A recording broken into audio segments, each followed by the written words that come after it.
Hi, Iris. How are you? Or there I am. Can you see me Hi. now? Yes, I can. How are you?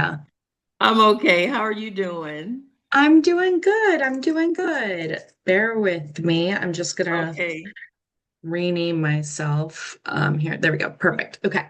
Thanks. This is my first time logging in. Like Emma finally gave me the keys to the kingdom and I got the Zoom login. So I was like, ooh, can I get in? Hey. Um, Okay, good. uh, and so I was able to get in without her needing to let me in. So hi, how are you? Are you excited for today? Something. We'll figure out what that is. I right off the bat, I'm gonna need you to rein me in. Uh, Oh, please. I tend to go off on a tangent. I have a lot to say about, all of this. Yeah. So yeah, time wise, definitely rein me in. And then yeah, I don't use Zoom. At work, we Okay. have what's that? What's we have Microsoft Teams. Yes. So Yep. I know how to pull up a what's it called? A PowerPoint in that, but I don't know how to do it in Zoom. Okay. We're going to practice that right now, so don't you worry. Okay, good, good. So do you have your PowerPoint up live and ready to go? Okay, I don't have it up live and ready to go. Okay. Let me see if I can minimize you and then go get it. Where are you? Let me see where you are. Take your time. You're good. Uh, hmm. Okay, so I'm gonna open my PowerPoint now.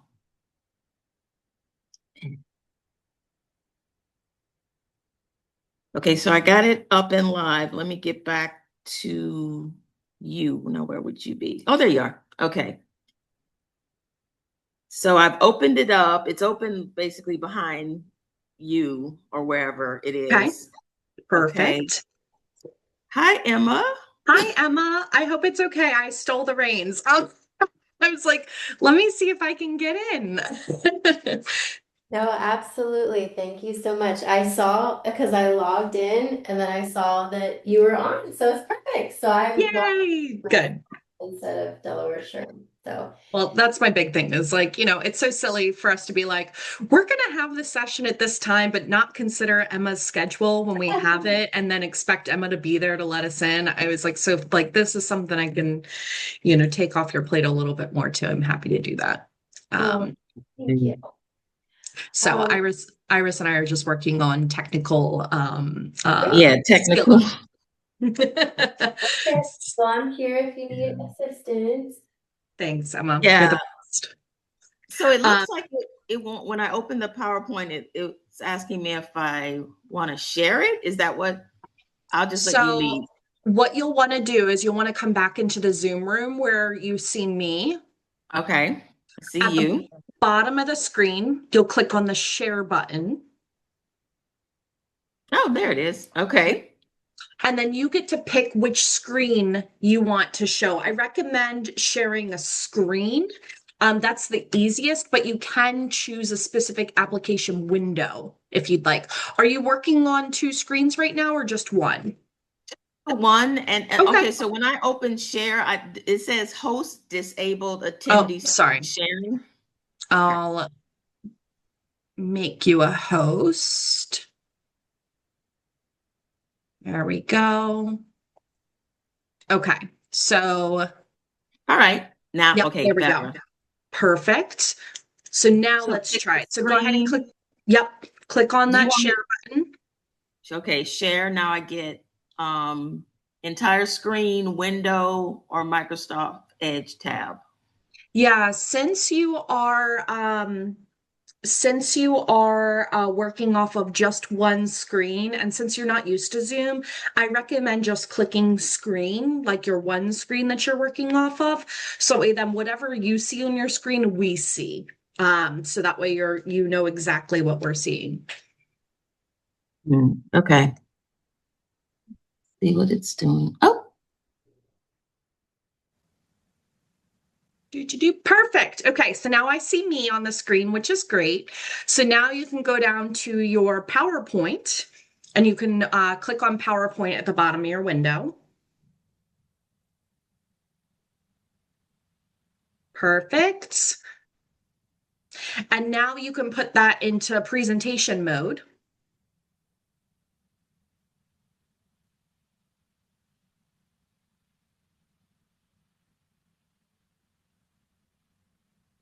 Yep, so just down at the bottom corner, where the where the zoom icon is, like where it's letting you zoom in or out, it says like 93 right now. Do you see that at the bottom?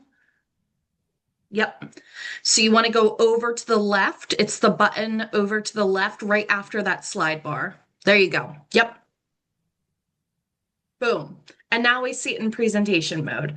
So now you can continue talking, and all you do is you click on the slides to, of course, like push them forward then. Oh, and Iris, you muted yourself as well. Sorry, I didn't realize that. So you don't have to click on any of the buttons here. All you have to do is just click on, there you go. Just click anywhere on the slide and it will move it forward for you. Yep. Perfect. Yay. Okay, Great. now you're gonna hop out of presentation mode. So all you're gonna do is click escape on your keyboard. It should be in the top left-hand corner.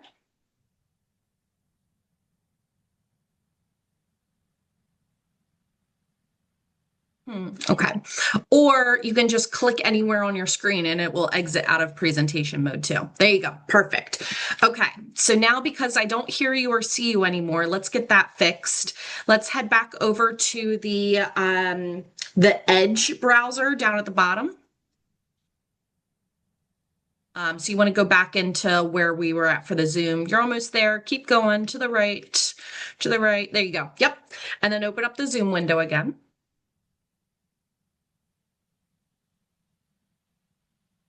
Perfect. And then here, okay, yeah, it says your mic is off. So do me a favor, go ahead and click stop share at the top of your screen, because then we won't, you won't be sharing your screen. So you'll see like, there you go. Perfect. All right.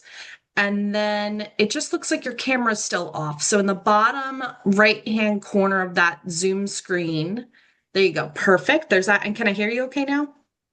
Can you hear me? Yes, I can hear you now. Okay. I think when you were presenting, you like click something to turn off your mic, and I just missed that. So if that happens again, don't you worry. I'll be here to walk you through it. Okay. Okay, thank you. Yeah. All Did you right. want to try that again, or do you feel good? Yes. Okay. No, You got it. You got right. it. And I appreciate your patience. Yeah, no, it's not a problem, please. Okay, so to share your screen once more, so like I said, I'll kick off the session. So what I'll do is I'll actually steal the host button from you. So I'm going to do that right now just so you see what happens, right? So I steal the host button, and then what happens is you cannot share your screen right now, okay? Because I'll share my screen, right? So I'll share my screen, I'll share my Google Slides here. Walk us through a bit of what's going on. Oh, that's not good. I'll fix that before we start, right? And then I'll introduce you. I'll read your bio, and then what I do is I stop sharing my screen, and I will then make you host again. Here, So that Brittany, way, I yes. wouldn't make Iris the host because of the waiting room. Like, there's going to be pop-ups the whole meeting long. Oh no. So Okay. I can do that part if you like, but she can share. We just need to change the share settings so that she can Oh, share. great. You're making Sorry. her the host. Yeah, no, Let's real. do that here. Oh, I see, I see. Duh. I didn't realize that was something we could do in Zoom. So bear Yeah, with me. Share screen. I would make any participant can share, and then Yep. that way Iris can, she'll still have those privileges Okay. So let's without being the see here. host. So I go into settings. Do I then click share screen under settings? Actually, get out of settings and go back to Zoom and Mm-hmm. just on the normal share button, Mm-hmm. click that little upright arrow. Yep. Oh, And host then, or share settings or host tools. oh, yeah, share, they changed it. Share settings, and then I wonder if I can change it from here. Let's see Yeah. here. Well, no, we don't have the settings because Iris is the host. We have to make yourself the host again, Brittany. Oh, no, you are. Okay. Yep, I am. Yep. Oh my goodness, they changed it on us. How dare they? That's okay. Of course they did. Why did they do this to They us? always they always Host do tools it. for sure. Oh, wait, I figured it out. Got it. Okay, great. Thank you. Got it. Okay. All right. So, Iris, now you should be able to go down to the share button. Okay, share. Does it work for you? Yes. Yay. Okay. Thanks, Emma. It- Sorry about that. Okay. So now, Iris, now we see your whole screen. So now, again, all you do is go over to your PowerPoint. Okay. Perfect. Yes. Awesome. And then in the bottom right-hand corner, right next to that like long like dial, right? Yep, exactly. Mhm. You want to go into slideshow? Okay. Okay. Can you see it and hear me? I can hear you. I can't see it yet though. So why don't we do this? Oh, nope, there we go. It loaded now. It just took a minute. Okay. So now I Okay. see it. Now I hear you, which is perfect. So go ahead and click anywhere on the screen to move forward in your presentation. There you go. And that's all you need. Yay! Perfect. Okay. Perfect. So doesn't matter. I've tried to get it back to the beginning, but I guess I can't. So to go back to the beginning, at the bottom, you see all those tools that you're doing. Click on the left arrow. Yep. And that will go backwards for you. So you can just Okay. keep clicking left to go all the way back to the beginning. All right. There we go. So Awesome. I should go back to stop sharing now. So Yes. Yep. Go back to okay. stop sharing. If you go up to the top there, Iris, look at you. Boom. Like you did it. All is good. Thanks, Emma, I totally Yeah. forgot that we could change that in the settings. So I appreciate that. Yeah, and you'll see, Brittany, there's an option where you can message Mhm. everybody in the waiting room. Are there other people there already? There are a couple people. It's all people who are, Familiar. yeah. Okay. Okay, that's cool. Yeah, so when you open it up, people keep joining. Well, they'll keep joining for the whole hour. So Yeah. I do recommend turning the waiting room off once we go live. Okay. Okay. Yeah. And I can text you how to do that. Again, they changed it, so I have to figure it out every time. I Yes. haven't mastered it yet, but it's somewhere like in Let's the see here. settings. See if I can find it. Chat, rename themselves, unmute themselves, start video.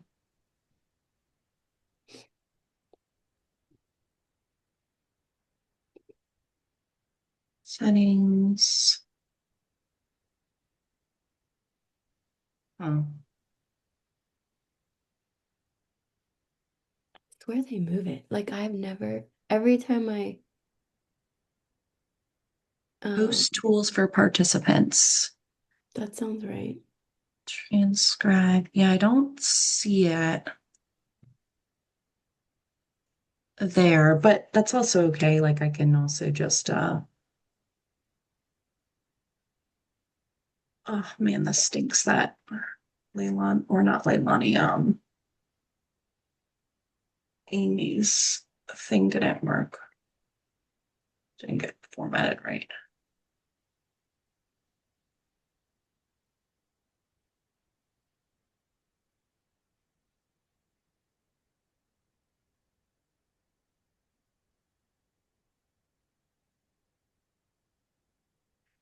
Just remove a few of these. Come on, hurry up before we start. And now right now I can only see my screen and I can't see you guys. Even So when we you'll have talk, to, yeah, you'll have to go back to the Zoom window in your Microsoft Edge.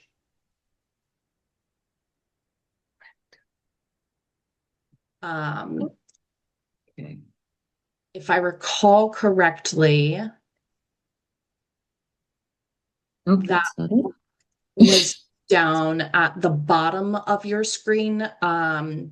It looks like the blue wave. Yeah, I guess because it's in presentation mode, I can't see anything except Oh, the I see, little. I see. Okay, go ahead and click, so in your presentation mode, Mhm. um, uh, go ahead and click all the way to the end of the presentation. Oh, okay.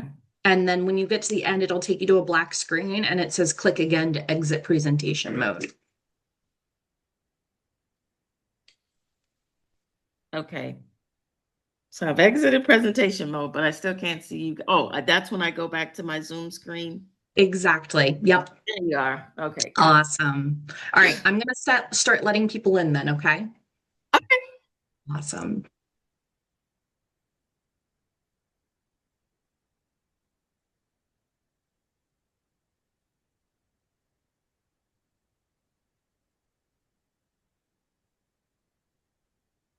Hello, hello, everyone. Thank you so much for joining us today.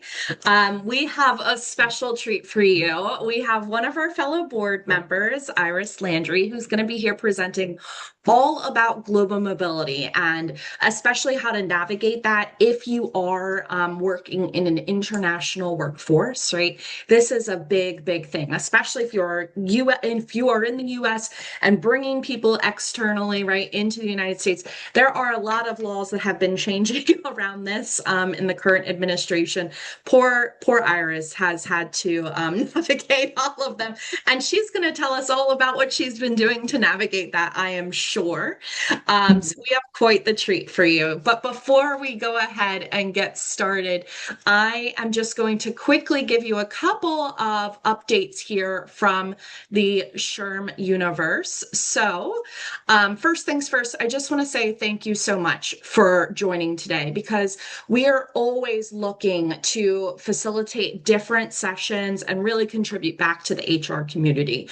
We are here to be like the number one provider for you guys when it comes to really helping in your professional development, your networking, your advocacy, and really sharing those best practices across organizations, across practices. And today's session is a perfect addition to that. We are always looking for education. We are always looking to create a space where professionals can share their expertise. We're normally bringing in a bunch of external providers and stuff, and Iris is one of the first of our very own Delaware SHRM members who is here to speak. And I will say that I am currently putting together the 2027 calendar, and we have tons and tons of topics that we need speakers for, right? On things like performance management processes, succession planning, AI in the workplace, right? We've also had topics related to multi-state workforces. So if you are a current member and you have navigated these situations before and you think, you know what, Brittany, I'd be happy to share my expertise, I would love to talk to you. I would love to get you that space so that way you can share your expertise with the community. You do not need to be an expert in any one of those fields, right? There are a few experts in this universe, and what we're really looking for is people who can really just share what they know and to start creating a dialogue, right? I'm not here to say Iris knows anything and everything about global mobility. Iris, do you know everything and anything about global mobility? No. And so thanks, Iris, right? Iris is quite the expert, right? But she doesn't know everything. None of us know everything. So I'm not looking for someone who knows everything. I'm looking for people who can start a dialogue on these topics, right? Present maybe on what they've done in their organization or what they've done on organizations past to share their knowledge and then really help us kickstart a dialogue within the SHRM community. Just as Iris will do today. So if that's something of interest to you and you have a particular topic, I want you to email me. I will throw my email in the chat here very soon, just to get so that way you guys have that so you can reach out to me. We do have tons and tons of more sessions coming up for the remainder of the year. So our calendar is almost completely complete for the 2026 year. So the next session we have is another compliance session. It's going to be specifically about what happens when ICE shows up at work. ICE has been in the news a lot lately for not the best things, and we really want to lean into those hard conversations and talk about what happens if and when ICE shows up at your workplace. We do have someone coming in a couple of weeks to speak on that topic. You also know, if you know me, I also love free food. I love free drinks. I love anything free. And so Career Candor is going to be sponsoring a happy hour coming up in mid-August. So if you haven't done so already, be sure to reserve your space. It will be at Dew Point Brewery, which is in Northern Delaware. It is if you've never been, it's a beautiful venue in an old snuff mill in the middle of a state park. So I definitely recommend joining. They have a beautiful outside and inside venue. So regardless of weather, it will be good. And there's free parking. So that's a great plus there. So be sure to join us for that. And of course, every month I am hosting career management resource groups. So if you are in transition yourself, or you know someone who is in transition, or you are worried you're going to be in transition or planning on it, this session is for you, right?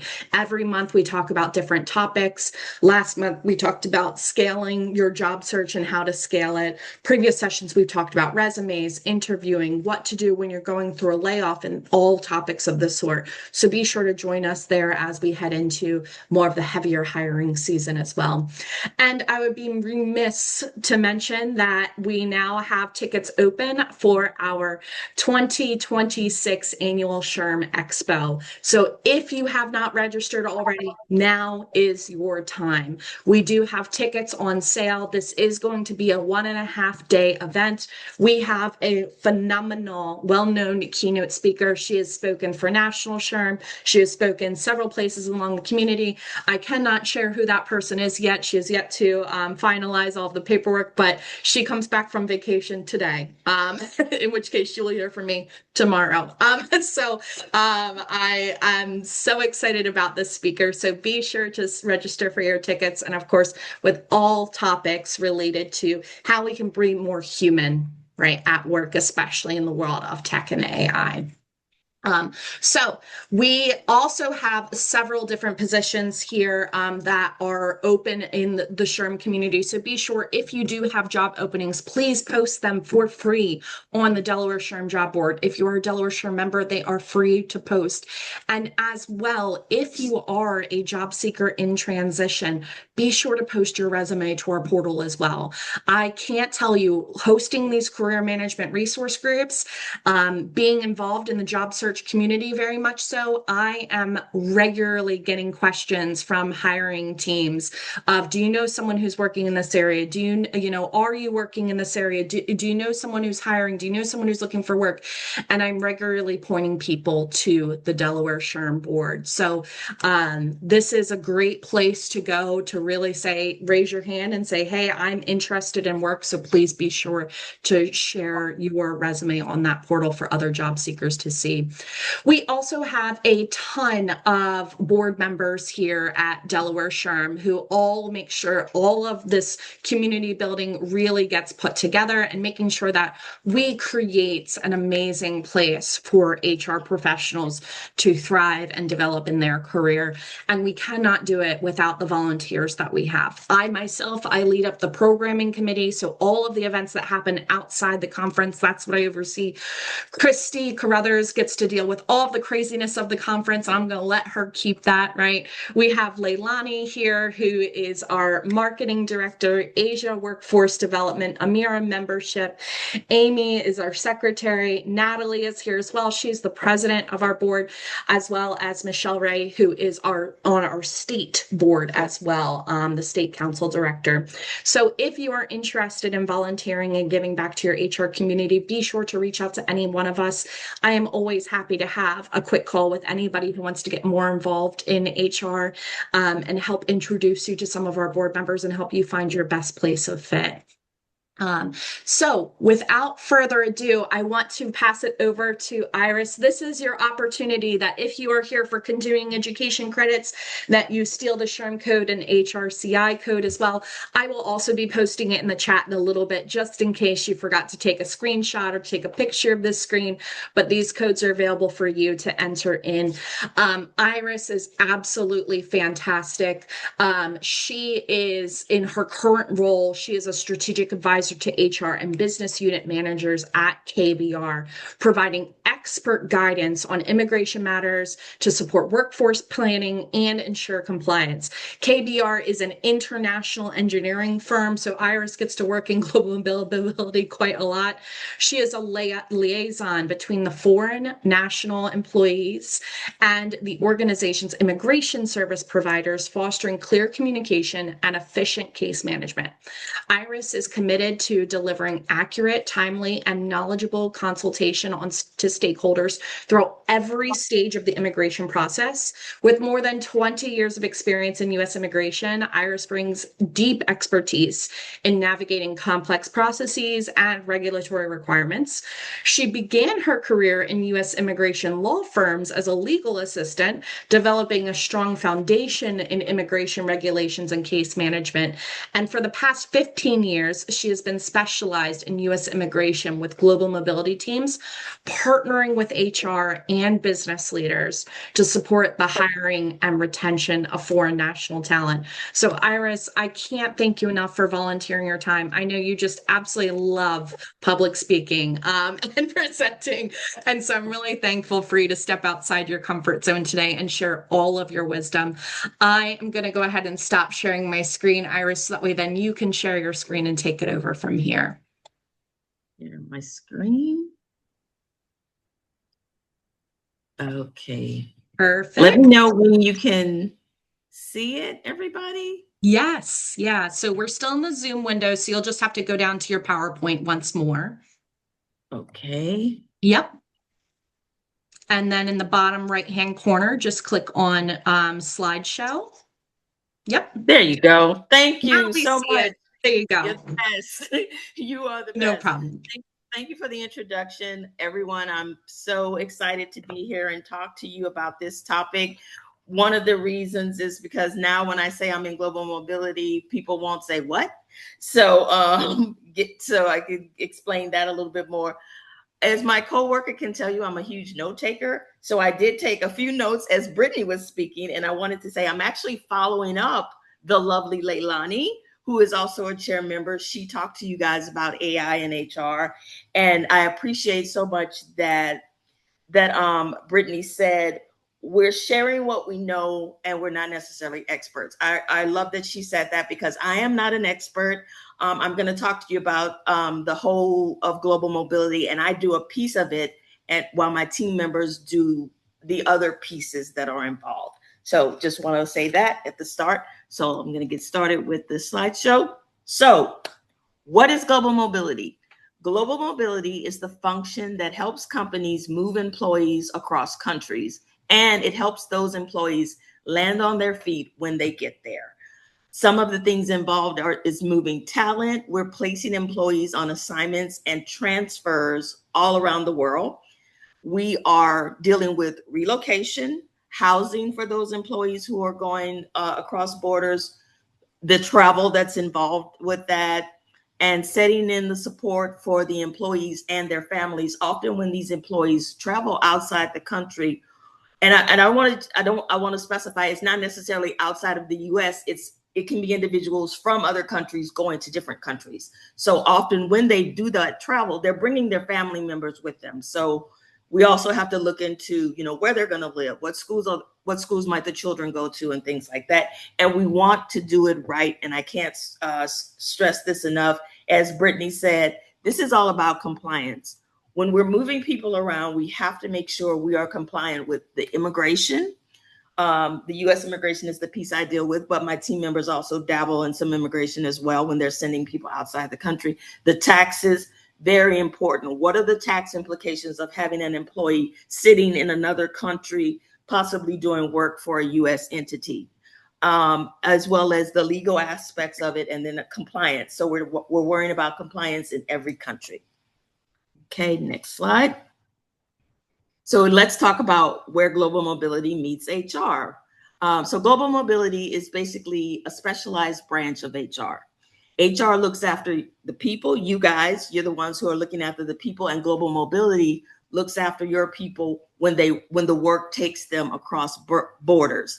And we're dealing with various aspects within the company, talent strategies. We need to fill critical roles and meet skill gaps by moving some people to other locations.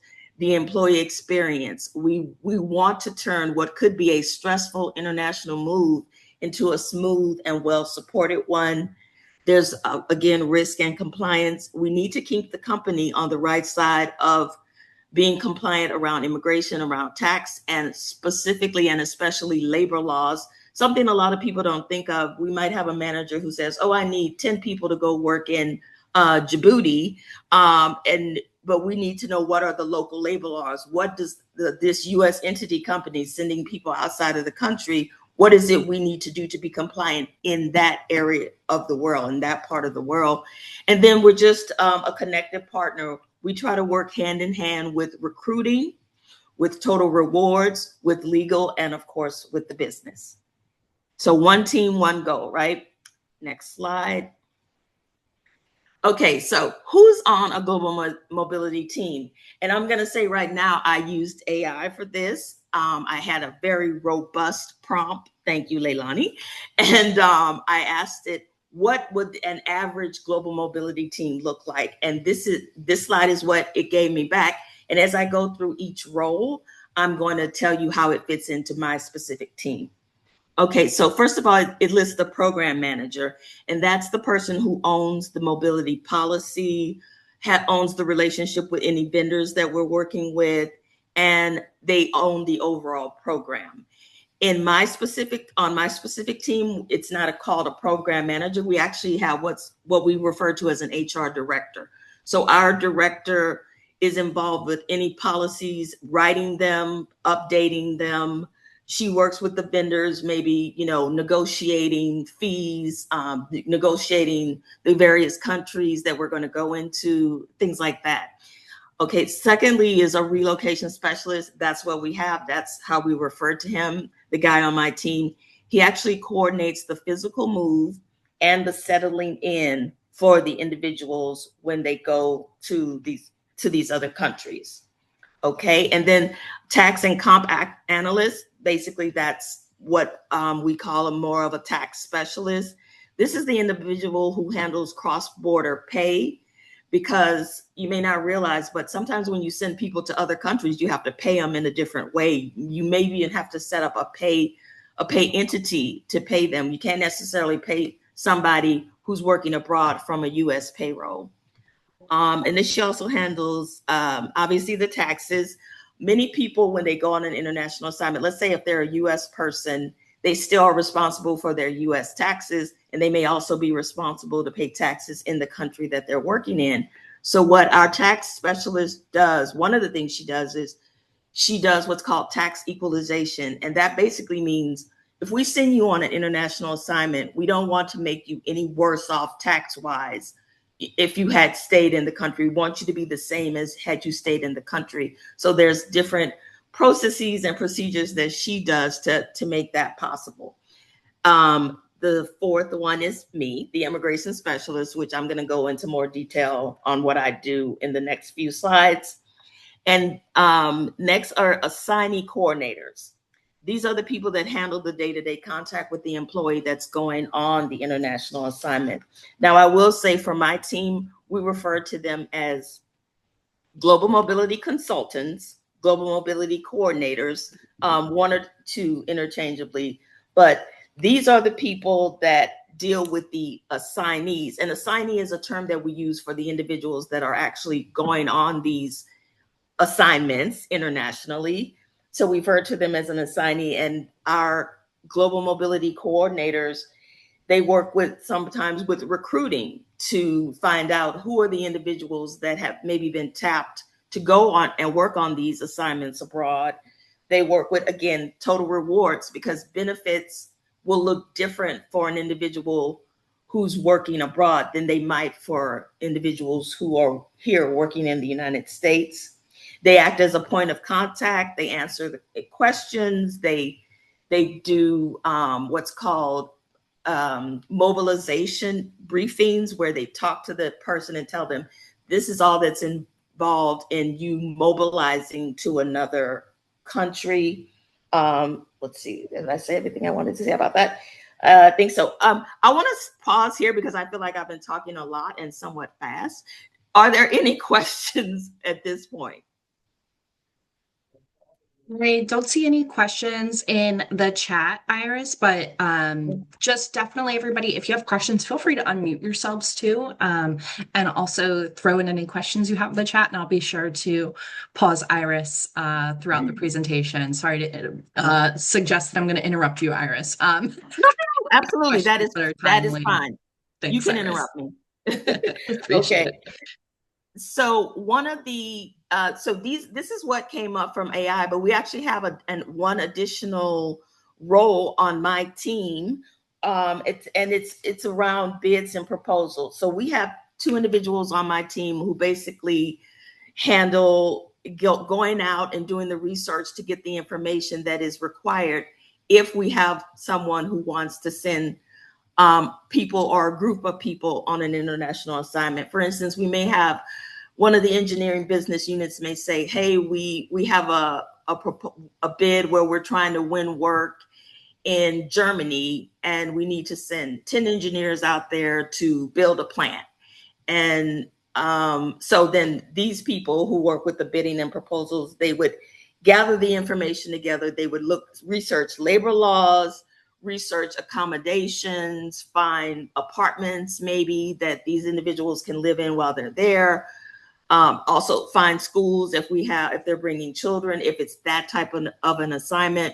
And right here, I want to add, so assignments can be any duration of time. We might have a short-term assignment where it's usually 6 months or less, or a longer-term assignment where it's a year or more. So we could be potentially sending people out of the country who are going to be gone for a year, 2 years, 3 years, so like that. So we have to prepare around that timeline and prepare for any needs that they may have while they are outside the country. Okay. Was there a question? Nope, no questions. You're good, Iris. Okay. All right. Thank you. Okay. So next slide. All right. So me. So my role is basically I'm referred to as a U.S. immigration specialist. So I'm the person who makes sure a foreign national can legally live and work in the United States from their very first day to and this says to their green card. If the company is willing to sponsor the individual for a green card, then it could very well be from your first day of employment to your green card. I have to make sure the individual has the right work authorization. So I need to determine the right type of visa and the right type of status that individual needs to have when they enter the country. They have to have it when they enter the country to begin employment with KBR. Usually it's a case, a strategy, and a filing involved. So I have to build a strategy around getting that individual into the United States, and then work with our immigration providers.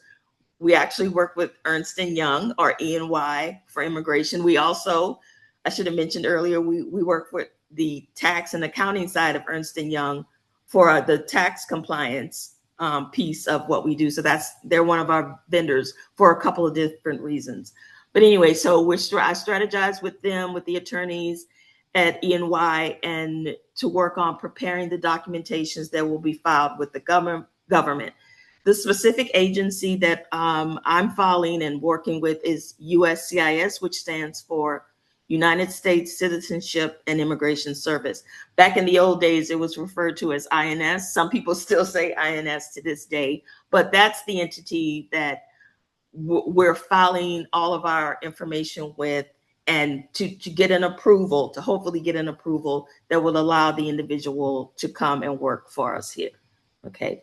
And then I just, Brittany said earlier, I act as a liaison. So I'm there to provide guidance to the foreign national as well as peace of mind around the process and ensure them that the process is moving along as it should. It's taking the amount of time that it should. You know, we're wanting a successful outcome these days. And Brittany mentioned that earlier, with so many changes going on in U.S. immigration, illegal and legal, which of course I'm working with legal immigration. There's a lot of challenges around trying to maintain peace of mind for these individuals because they see something on the news, or a memo from USCIS comes out on a Friday afternoon that's not fully explained, and then they're concerned. Will I be able to continue to work? What's going on with the government? Give us information around this. Probably one of the more famous ones was a memo that came out last September indicating that there would be an additional fee if we wanted to hire persons in a specific category referred to as H-1B. And I have more information on that I'm going to give in the next slide or the slide after. And they decided, we're going to charge you $100,000. If you want to bring people to the United States and you want them to work in this H-1B status, as a company, you have to give us an additional $100,000 to do that. So that one caused quite a bit of an uproar. It took a while to get the reality of it and the truth of that memo, to where we realized that it wasn't everyone who needed to come and work on the H-1B. It was just a specific subset. And I can talk about that later if you want more information on that. But I've asked Brittany to keep rein me in time-wise, so I don't want to, not get through the slides. But okay, so next slide.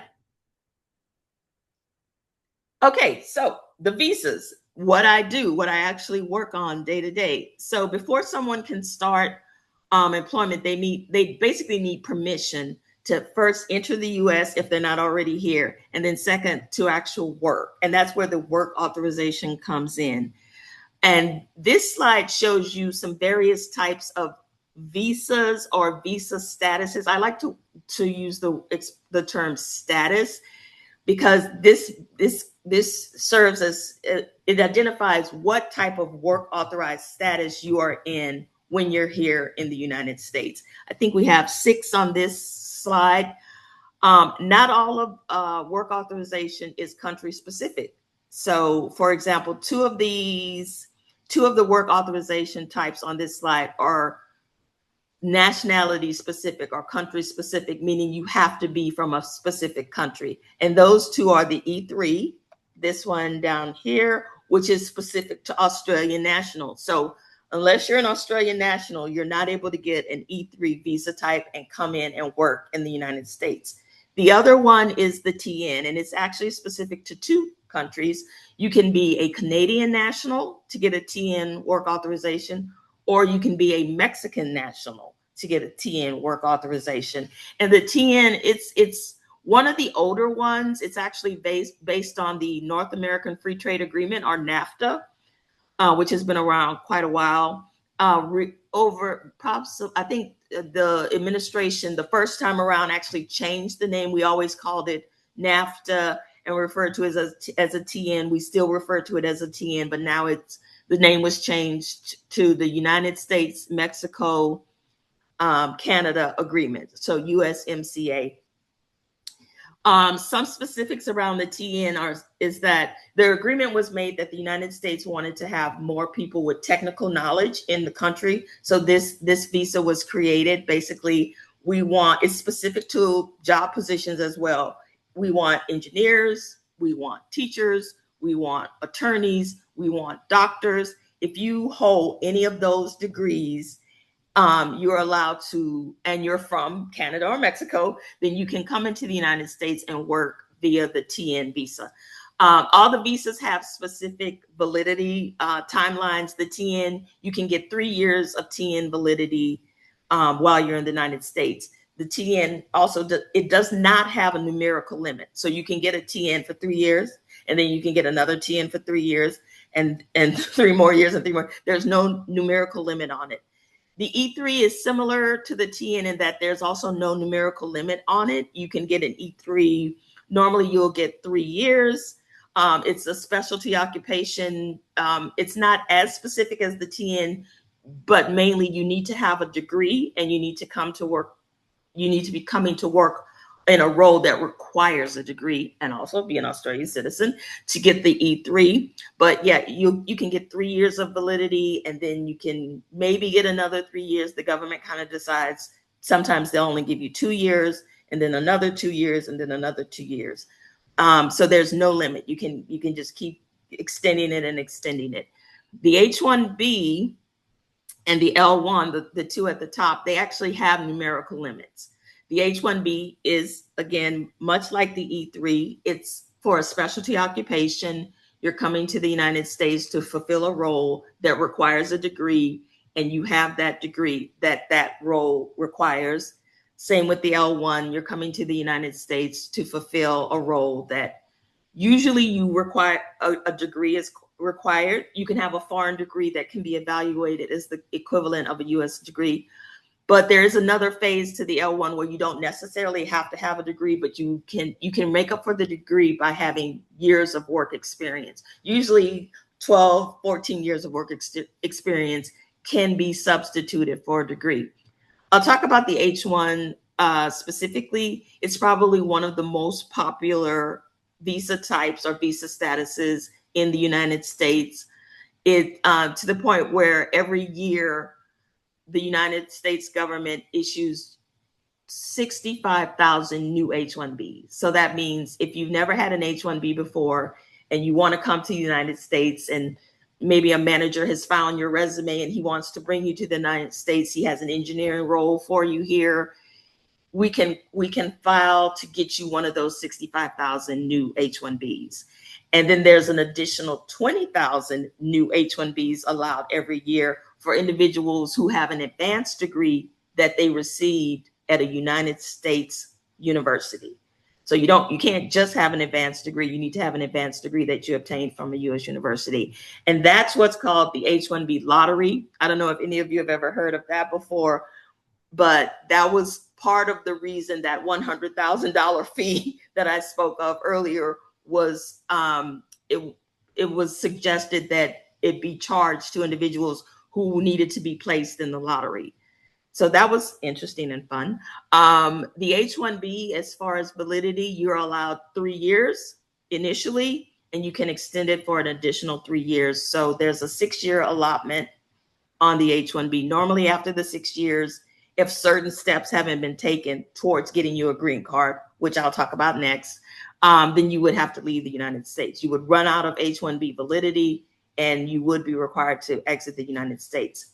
The L1, it's also a specialty role, but it's specific to intracompany transfers. So my company, KBR, we have offices all over the world. Specifically, we have an office in India, in Chennai.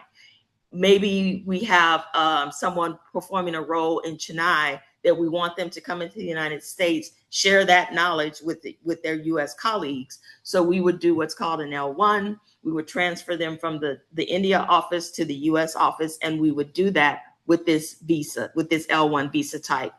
There are 2 types of L1s. There's an L1A and an L1B. Briefly, an L1A covers managers.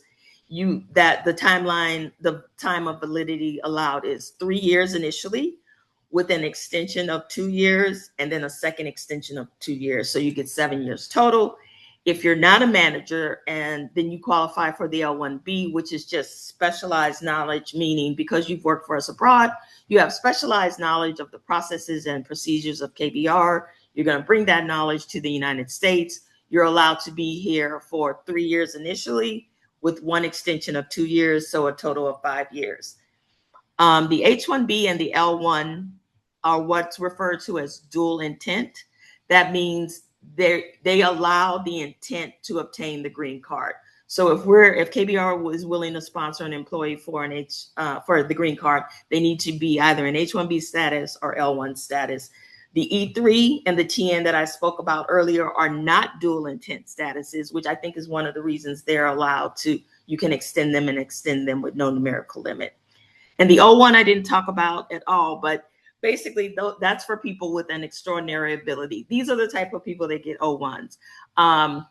The actor's name, Daniel Radcliffe, I think he was the actor that played Harry Potter. When he was in the United States acting, he was on an O1 visa. So it's the arts, it's the sciences, people who are researchers in some outstanding capacity, they may qualify for an O1, and in the business world. So we were able to get an O1 visa for the CEO of KBR. And then the last one is the F1 OPT, so the F1 in F1 OPT stands for student. So any student who comes to the United States to go to school comes on an F1 visa. The F1 in and of itself does not allow work authorization, but it's that OPT that follows it. It's called optional practical training. Once the student is post-graduation, they've gotten their degree, they're allowed to get on what's called the OPT, the optional practical training, and they can work for a company for 1 year initially, and they can extend it for an additional 2 years. So they get a total of 3 years. The majority of our F1 OPTs, and we do hire them at KBR, the next step, since they know that OPT ends after 3 years, they want an H-1B. They want us to change their status from the student status to an H-1B status so they can be allowed to work for KBR in the United States for the additional 6 years total. Okay, any questions about any of that? Because that was a lot of information. It was a lot of information, Iris, but it's really great to hear all the different things. I personally have a friend who's international. She's German. She's started working here in the States on her OPT, currently on her H-1B. She got one renewal for H-1B, so it's about to expire, right? And and I'm always confused about the process. So for everybody else in the room too, can you explain okay, we know that there's only so many renewals for that H-1B now. What happens Right. if, what's the goal during renewal? Is the goal to get them to that green card status? What's the next step to get them permanent if they wanted to? Or what happens if that next step isn't fulfilled? Do they have to go back, to their previous country, to their country? Or what does that really look like then? Yes, thank you. That's a great question. I'm so happy to hear you have someone so you understand the F1 OPT to the H-1B. So yes, I'll say it this way: they will come and ask their manager once that we've gotten them from the F1 OPT to the H-1B. They will say to their manager, "Now I need you to go for the green card for me." I mean, they do get the total 6 years. But they're going to start asking as early as they can, as soon as they can, so that process can be started right away, because it is a very long and arduous process for some, which if you guys want to ask any other questions around any of these statuses, please do. But I'm going to move on to the next slide, because it talks about the path to a green card. Now, one of the things you asked Brittany was that if no process is started, would they have to leave? And the answer is yes. And a couple of things, that entails a couple of things. The process may have been started and it may not have gotten them to the point where they're allowed to stay. So in some cases, we've had that happen, and the individual has had to leave the country. We try not to make that happen, but I mean, one of my responsibilities is that I'm watching their expiration dates. I'm watching, where they are in their H1. Let's say if we've taken them from F1 OPT to H1B. So I know I've got a good 3 years, before we need to start to worry. But chances are we get them in the H1B, the manager's pleased with their work. We want them to be pleased with their work. We want them to be some of the best and the brightest. That's what we're going for. And so then we say, okay, when it's time to extend for that additional 3 years, we will also start them on the green card process. So we'll get them on the path to a green card. Like I said earlier, not all of the status types are dual intent. So we are usually working with our H-1Bs, our L-1s, and in a few instances, our O-1s. We have a few O-1s that we will work on the green card process on their behalf. So this slide shows the steps of the green card, what I say to most people is you're going to either have to go through a 3-step process, which starts with this. Actually, look at number 2 where it says perm labor cert. I mean, we know we have to do the strategizing. We have to figure out which one fits them best. But step 1 would technically be getting this perm labor certification prepared and started. I'll talk about it more. And then step 2 is usually the immigrant petition. And then step 4 is, and where it says adjustment of status, we refer to them as AOS. These are the actual applications that will get them the green card. So we have to go through steps 1 and 2. We have to do that perm labor certification and the immigrant petition before we can even get them to this 3rd or the 4th stage on the slide to get them to actually file their green card applications. And the perm labor certification step is probably the longest step in all the step processes to a certain degree. It can take me working with my EY attorneys as long as 2 years to finish this one step. It is a very long process. We're dealing with the U.S. Department of Labor to do this process, and the U.S. Department of Labor, their number one or one of their main priorities is protecting U.S. workers. They want to protect U.S. citizens. They don't want to see companies going out and bringing, foreign workers into the United States and then trying to get them green cards. There's that whole, you're taking, U.S. jobs away. So that is why this step, this perm labor certification application step was put in place by the Department of Labor, and, making the company basically jump through quite a few hoops to say, we've done everything you asked us to do, and we are proving that this individual is the only person that we can find who is ready, willing, and able, and has the correct skill set, has the correct amount of experience to take on this role. So please, please, please, we're going to give you all the information. We're going to file this with you, and we're going to wait until you approve it. So some of the steps that are involved in the perm labor certification process, and we call it perm for short. So going forward, I'll just say perm. Basically, we have to do a test of the labor market. We put together a job description.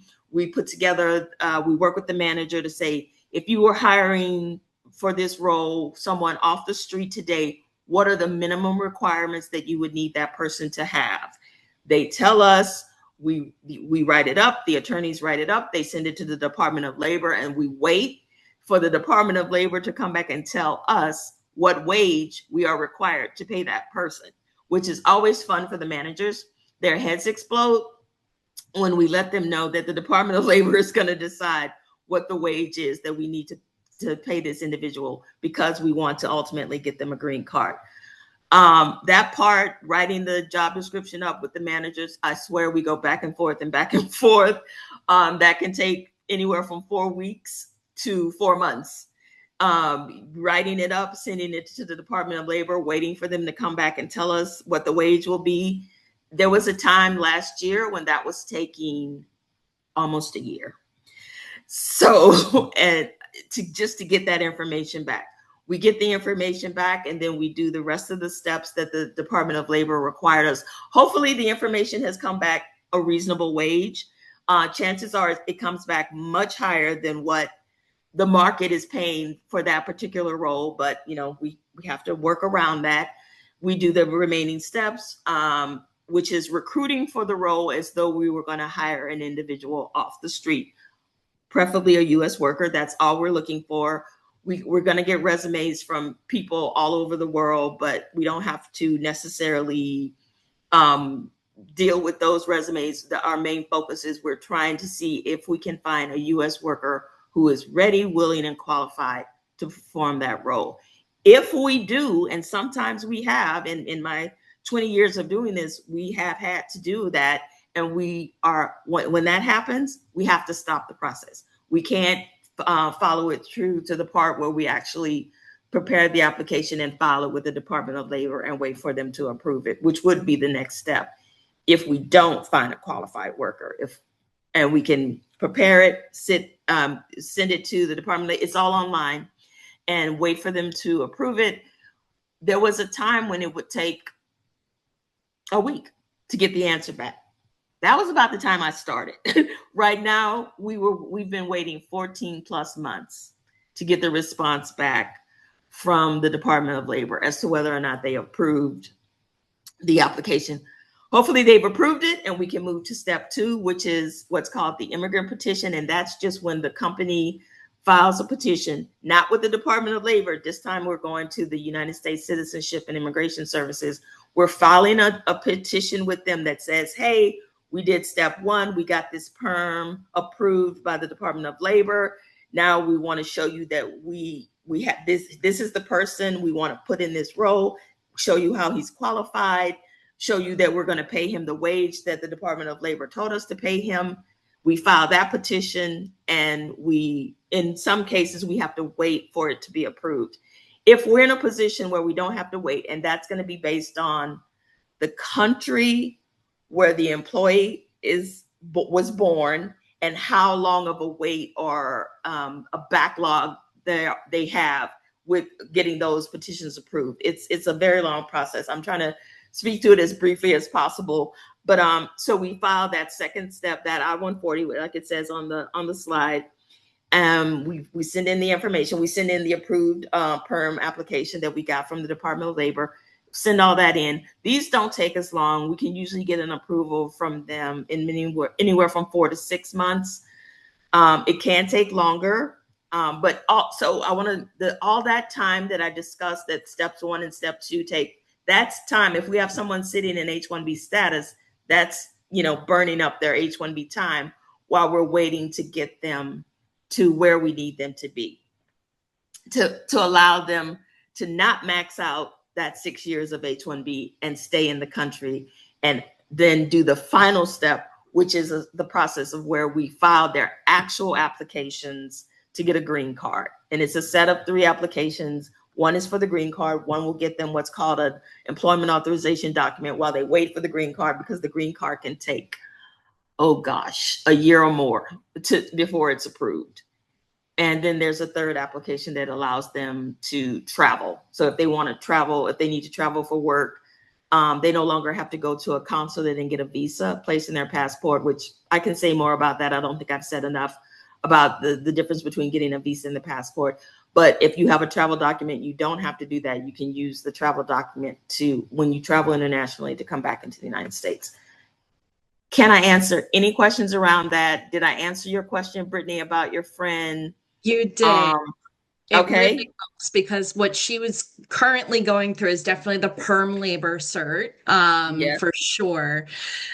Because I do remember, it's a shame. She was in a role, got laid off, was able to find a role in the same company relatively quickly, but it was a different role. So she had to basically start all over again to showcase, even though I joined a brand new role, I'm still a unique talent, and I'm the only one that can fill this. So they're going through that perm process now. She did get a nice pay increase. The Department of Labor said she should. Yeah, the prevailing wage came back. Yeah, and so thank you for saying that, because I want to make it clear about when we do this perm labor cert, that is specific to the job that you're doing, or a job that you will do in the future. So if anything changes around that, then we have to start all, like Brittany said, we basically have to start all over, rewrite a job description for whatever the new job is, and go send that back to the Department of Labor, get those wages back. And then oftentimes we have people getting pay increases, because we have to be able to say to the government, you told us to pay them this, we're paying them this. Yeah, thanks, Iris. And I know, I just want to give a time check for you. We have about 10 minutes left. We do have a couple of questions in the chat about trends and F1 students while they're in school. Would you like me to ask those questions now, or do you want me to park them for the end? No, you can ask them now. Perfect. So Francis asked, what trends are you seeing in employment-based immigration that HR leaders should be preparing for over the next few years? Good luck with seeing into the future for that one, for sure. Oh, no, I mean, the fees. watch your budgets, plan your budgets accordingly. The fees have increased. I mean, the fees okay, we paid the government a specific set of filing fees.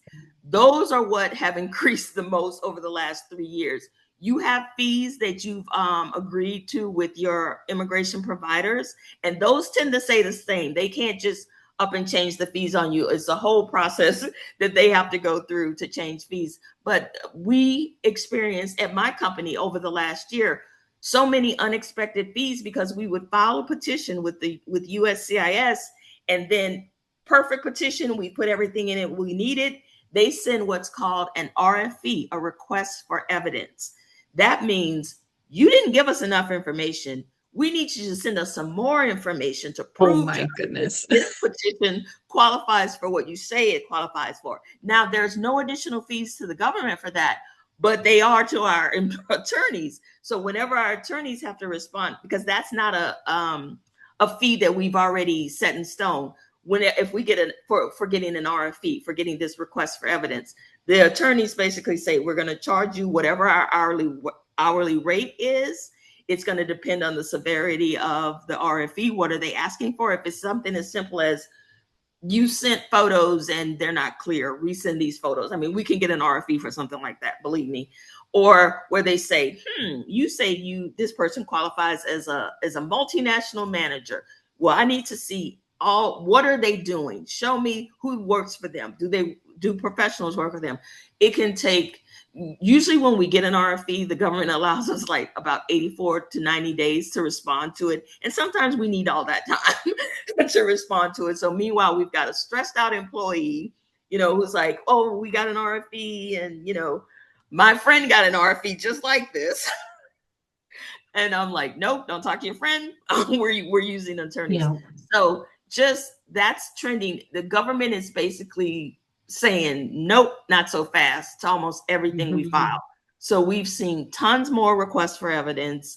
We've seen what's called notice of intent to deny. Like they're like, we're going to deny this, but we're going to give you 30 days to give us an answer that makes us not deny it.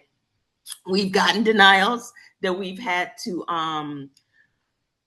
file an appeal for. So you really need to worry about your employees becoming kind of displaced. Like there could be a period of time because of the wait time to get responses back from the government where you're not going to be able to allow that person to work for you.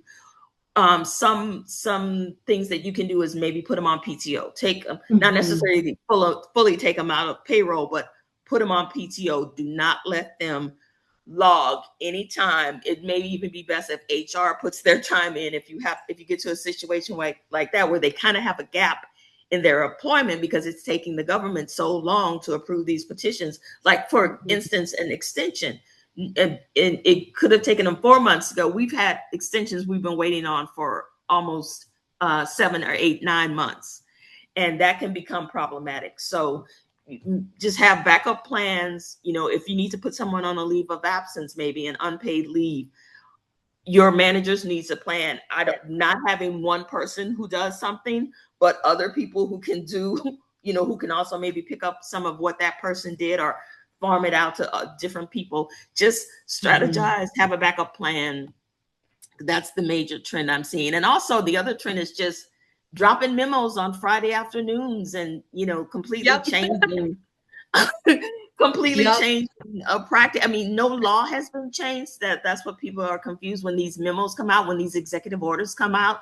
They haven't changed any law. Basically, he's just said, I want you to reinterpret the way you've looked at these type petitions in the past.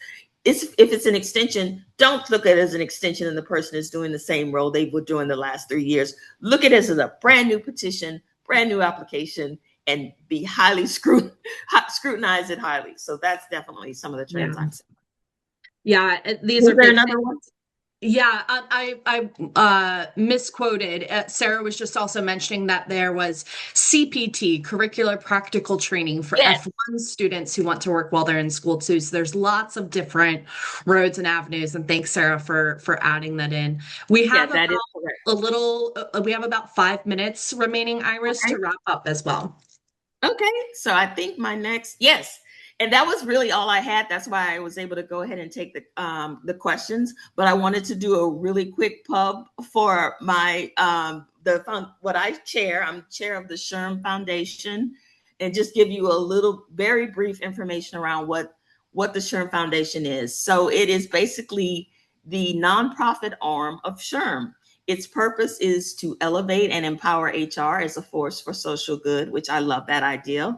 The SHRM Foundation works to support and recognize everyone who makes up the HR profession, from students to emerging professionals to seasoned leaders. To do that, each year, SHRM Foundation provides thousands of dollars in scholarships to undergraduate students who are studying the field of HR, grants for emerging and established professionals seeking to advance their existing career, and sponsors emerging, mid-career, and established HR leaders through a variety of award programs. The mission of SHRM Foundation is to mobilize and equip HR to lead positive social change so that all talent and workplaces can prosper and thrive. And our vision is a world of work that works for all. Thank you, everyone. I love that. Iris, first of all, thank you so much for plugging your board area. I really appreciate that. And I just want to say thank you to everyone who's attending too. This is a topic near and dear to my heart with my friend. Just seeing all the struggles and frustrations and rules and processes she's had to go throughout the past couple of years. I have great respect for people in global mobility who have to manage all of that along with managing the relationships with the US government and whatnot. So Iris, thank you for, helping out these employees and helping out the companies as much as you do. It is definitely, I always say HR is a very, if you're looking for recognition, HR is not always the field for you. Because you don't get a lot of recognition in the field. There's a lot of behind the scenes. So thank you. Thank you for you, especially because global mobility is especially behind the scenes. And thank you for sharing all of your knowledge as well. Did I hear someone else was? Oh yeah, it's me. I just wanted to say it was really you did a great job, because Yeah. I know about it from, of course, the front end and the back end, but breaking it down, because when you start talking about internationally trained professionals, that sets up a flag for people. And you spoke to it earlier, where people are thinking, well, if they come in, then I'm not going to have a job. And it really isn't that. And I thought you did a beautiful job. It's really making sure that people are aligned. People may have been a doctor or a nurse in another country. However, now that they're here and settled in the United States, they shouldn't have to go back and start at square one again. Exactly. So that's why the Yeah. work that you do is really so important. And so I got everything. And you're right, when you talk about in the former world, it used to be Tegels, but the notices that come out, that's them the changing Oh, the game in the middle of the game. Changing the game in the middle of the Yeah. game. Yeah, yeah. especially that $100,000 fee, right, Monterey? Like I remember that, and my friend panicked. She was Yes. like, "What?" Yes. And then she realized, oh, like they then clarified later. They were like, Yes. "Oh, well, if you're Right. already in the H-1B, it's okay. Yes. It's not for Yes. you. It's just new H-1Bs." That would have been nice to know it beforehand. Yeah, but no, it caused the hysteria, and It then did. correct. It really did. Well, yeah, that's kind of what's going on now. You cause a hysteria, and then you go back after you get everybody worked Yeah. up. Yeah. No, I didn't really mean that. So Exactly. Yeah. yeah. Well, Great. I can't thank you enough. And of course, I also see another KBR in the room. Hey, Kristen, thanks so much for joining and attending to support your fellow teammate. I really appreciate it. And I just want to say thank you again to everyone who's attended. Once again, Leilani did her little spiel and her pitch. I'm going to also do my plug as well for our events coming up, especially the 3 ones that we have coming up. Don't forget to attend What Happens When ICE Shows Up at Work. That's also a virtual session that's coming up in a few weeks. Career Candor is also hosting a SHRM happy hour, free food, free drinks. So come enjoy the nice weather. And then if you're in career transition, definitely join the Career Management Resource Group. Before we close out, does anybody have any last questions, comments? Iris? No? Awesome. Iris, you're getting like total love in the comments. Superb presentation, very informative, great job. Thank you for giving your time today. And if anybody wants to be a superhero like Iris and give their knowledge and information to Delaware SHRM, please reach out. We are looking for speakers for next year. I'd be happy to showcase you and get your knowledge and expertise out there. So thank you again, Iris, for your time. And we wish you all an amazing, amazing summer. I hope to see you all in a couple of weeks, and we'll speak soon.